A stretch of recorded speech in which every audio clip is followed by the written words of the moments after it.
영양제 이젠 나만 믿어요. 영양제 히어로. 올바른 장건강 유산균 섭취 방법, 약사 관점에서 딱 세 가지만 말씀드리도록 하겠습니다. 요것만 기억하시면 됩니다. 최소 10억 CFU 이상, 그다음에 아침 공복에 섭취하시는 것이 좋고요. 아연이랑 같이 섭취하는 것이 좋습니다.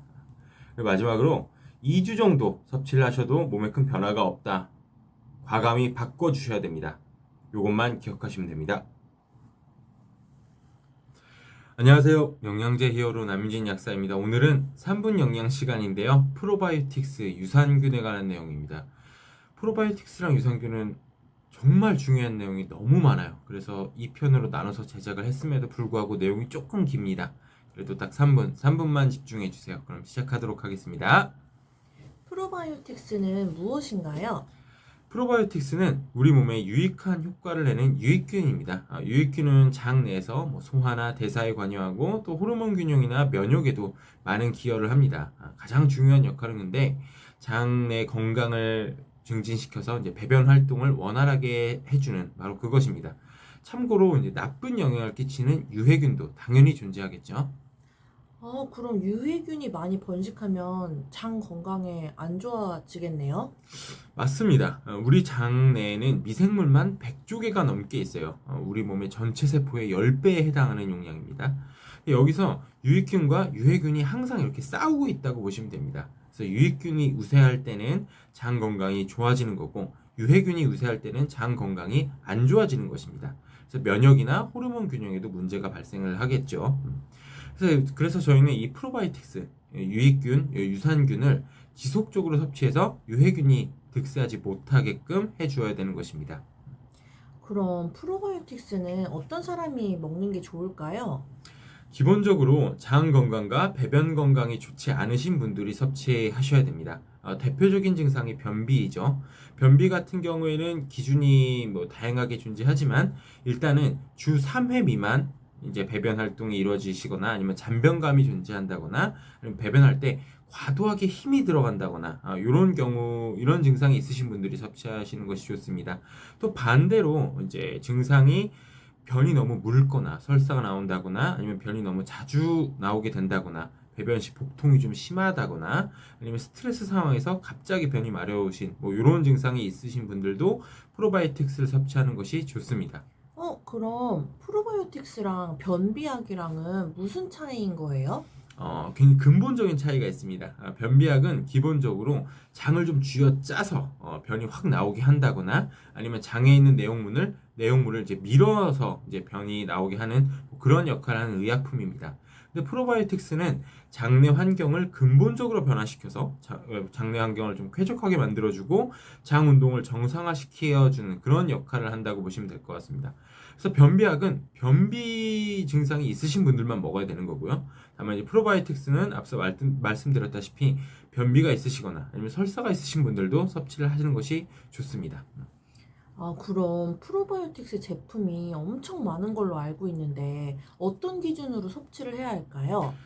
첫 번째는 용량 기준부터 말씀드리도록 하겠습니다. 식약처 인정 기준을 보면요. 1억부터 100억 CFU. 이 CFU라는 것은 참고로 균의 숫자라고 보시면 될 것 같습니다. 어쨌든 1억에서 100억까지 이게 굉장히 다양한 범위의 제품이 출시가 되고 있는데요. 저는 이 숫자가 최소 10억 이상인 제품을 섭취하는 것이 좋다라고 말씀을 드립니다. 저도 참고로 지금 20억짜리를 먹고 있어요. 이게 균수가 많다고 좋은 것도 또 적다고 안 좋은 것도 아니지만 양이 많으면요. 기본적으로 우리 몸에 잘 맞을 확률이 높아집니다. 참고로 프로바이오틱스는 위산에 되게 취약합니다. 그래서 위산 분비가 적은 공복에 섭취하는 것이 좋고 그다음에 그 공복 중에서도 이제 위산 분비가 가장 적은 아침 식전에 섭취하는 것이 좋습니다. 이때가 위를 통과하는 시간도 가장 빠릅니다.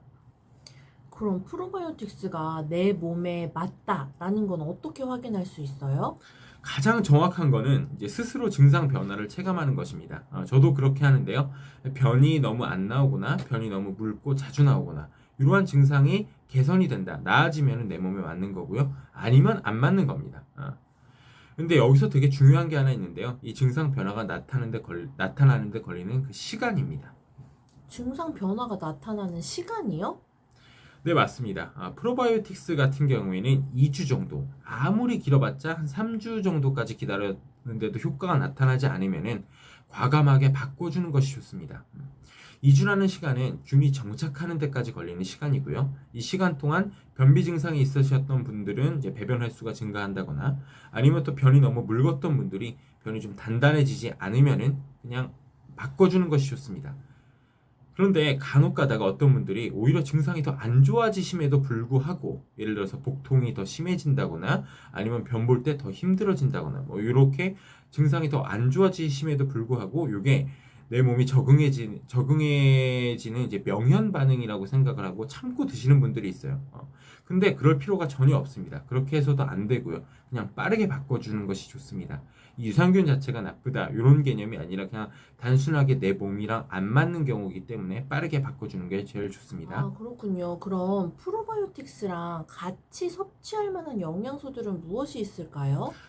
첫 번째로는 아연이 있습니다. 아연은 이제 부족하면 우리 몸의 장에 염증이 발생할 수 있습니다. 그리고 이 염증은 장내 환경을 더 빠르게 안 좋게 만들어질 수 있어요. 만들게 할 수 있어요. 그래서 장 건강을 위해서 아연이랑 프로바이오틱스를 같이 섭취하는 경우가 되게 많고 그런 제품도 되게 많습니다. 실제로 저도 그런 제품을 섭취를 하고 있습니다. 그다음에 두 번째로는 이 유산균의 먹이가 되는 프리바이오틱스라는 건데요. 이제 보통 사람이 소화할 수 없는 당류, 뭐 프락토 올리고당이나 뭐 갈락토 올리고당 같은 이러한 것들이 이제 대표적입니다. 그래서 유해균은 이러한 그 프리바이오틱스를 먹이로 쓸 수가 없어요. 오로지 유익균만 쓸 수가 있습니다. 그래서 요 먹이를 넣어줌으로써 유익균이 더 빠르게 잘 자라게 만들어주는 개념이라고 보시면 될 것 같습니다. 그럼 프로바이오틱스랑 궁합이 안 좋은 영양소는 무엇이 있을까요? 딱히 궁합이 안 좋은 영양소는 없습니다. 근데 궁합이 안 좋은 의약품이 있어요. 바로 항생제입니다. 요새 우리나라 항생제 오남용 때문에 굉장히 난리잖아요. 근데 어쨌든 이 항생제는 균을 죽이는 의약품입니다. 그렇기 때문에 우리 장내 미생물 중에서 이제 유익균, 장에 존재하는 유익균도 죽일 수가 있어요. 단기간 뭐 3일에서 5일 정도 섭취하는 거는 큰 문제가 되지 않을 수 있는데 장기간 2주 이상 항생제를 복용하면은 유익균이 거의 다 사라질 수 있습니다. 그래서 이렇게 2주 이상 항생제를 복용할 때는 프로바이오틱스 제품을 꼭 같이 섭취해 주는 것이 굉장히 중요합니다. 아, 그렇군요. 오늘도 좋은 정보 감사합니다. 매일 챙겨 먹어야겠네요. 네, 감사합니다. 이상 영양제 히어로였습니다. 앞으로 더욱더 유익하고 재미있는 콘텐츠로 찾아뵙도록 하겠습니다. 항상 건강하시고 행복하시기 바랍니다. 감사합니다. 영양제 히어로가 도움이 되셨다면 좋아요와 구독 부탁드립니다.